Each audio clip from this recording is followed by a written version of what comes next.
पूर्व वैमनस्यातून नाला सोपाऱ्यात 27 वर्षाच्या तरुणाचं अपहरण करून त्याची धारदार हत्यारानं वार करून हत्या केली असल्याची धक्कादायक घटना वसईमध्ये घडली। शुक्रवारी 12 जानेवारी 2024 रोजी उघड झालेल्या घटनेमुळे संपूर्ण वसई शहर हादरून गेलं आहे।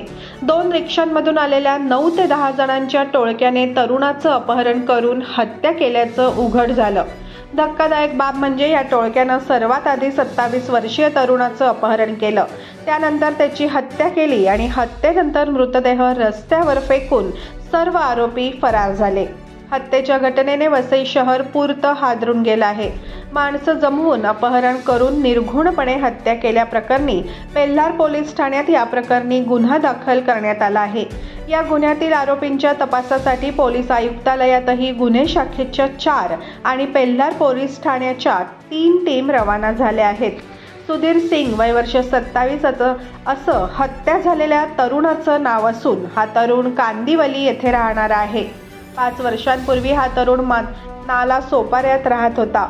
गुरुवारी सुधीर सिंग हा त्याचा मित्र वैभव मिश्रा याच्या सोबत नाला सोपारा पूर्व वालईपाडा उपाध्याय नगर या चाळीत रूम बघण्यासाठी आला होता।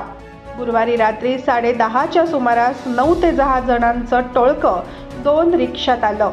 गौराईपाडा पार्किंगच्या मोकळ्या जागेत या टोळक्याने लाकडी दांडे, धारदार हत्यारं सर्वात आधी त्यांच्यावर प्राणघातक हल्ला केला।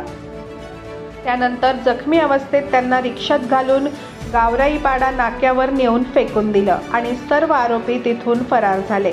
रात्री 12:30च्या सुमारास मयताच्या मित्रानं पेल्हार पोलिसांना याची माहिती दिली असता पेल्हारचे वरिष्ठ पोलीस निरीक्षक वसंत लबदे यांनी तात्काळ गुन्हे प्रकटीकरण पथकाची टीम पाठवून शोध घेतला असता रक्ताच्या थारोळ्यात पडलेला तरुणाचा मृतदेह नाला सोपारा पूर्व गावराईपाडा येथे आढळून आला।